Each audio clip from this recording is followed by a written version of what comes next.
بے مقصد سفر جسے ہم سیاحت کے نام سے منسوب کرتے ہیں،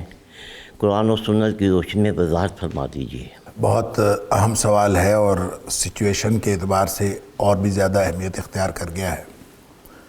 سوال انہوں نے فرمایا پروفیسر صاحب نے کہ بے مقصد سفر جو ہے جس کو ہم سیاحت کے نام سے کرتے ہیں، اس کی کتاب و سنت میں کیا اہمیت ہے؟ دیکھیں، بات یہ ہے کہ سیاحت کا اور سیر جس کو ہم کہتے ہیں سیر و سیاحت کا تصور تو بہرحال دین میں ہے کہ آپ گھومیں پھریں اور نصیحت کے لیے آپ گھومیں پھریں، اور ویسے بھی بچوں کے لیے گھومنا پھرنا اس کی دلیل وہ ہے کہ جب سورہ یوسف کے اندر یہ آتا ہے کہ حضرت یعقوب علیہ السلام سے بھائیوں نے کہا کہ ہم یوسف کو ساتھ لے کے جاتے ہیں، تو دلیل یہی دی تھی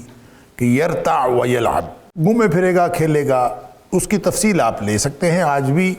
اگر دنیا میں کوئی پارک وغیرہ ہوں، گھومنے پھرنے اور کھیلنے کی جگہ ہو، آپ بچوں کو لے جا سکتے ہیں، ایسی کوئی بات نہیں۔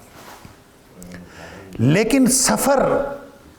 کرنا اور ایک جگہ سے دوسری جگہ کا سفر، اس کو تو نبی اکرم صلی اللہ علیہ وسلم نے قطعۃ من العذاب فرمایا کہ سفر جو ہے یہ تو عذاب کا ایک ٹکڑا ہے، اور آپ نے فرمایا کہ جب کسی کو سفر درپیش ہو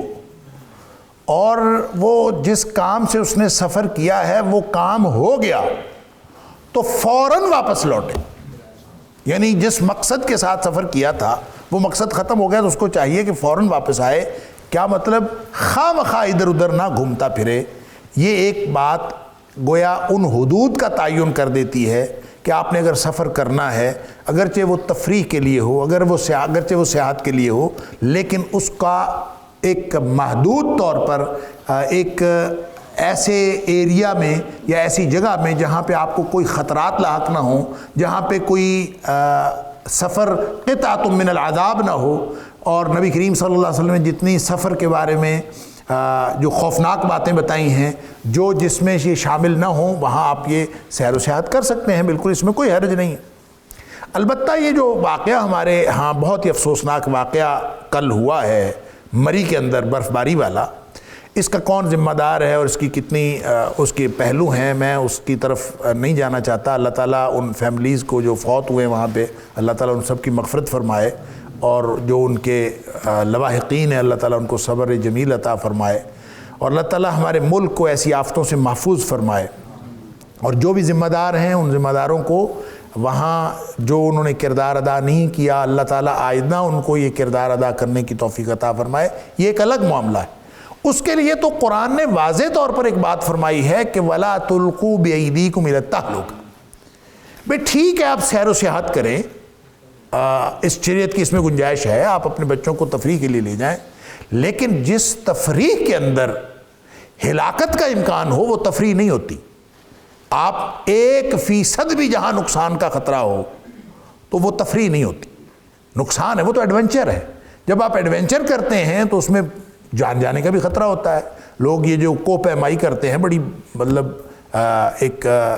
جان جوکھم میں ڈال دینے والا کام ہے، لیکن اس میں وہ جہاں تک آپ ایک کوہ پیمائی کریں، جہاں تک ایک عام سادہ پہاڑ ہے، آپ پہاڑ پر چڑھیں، بڑی زبردست شاندار یہ طاقت کا مظاہرہ کرنے والی اور قوت کا مظاہرہ کرنے والی ایک ایکٹیویٹی ہے، کریں۔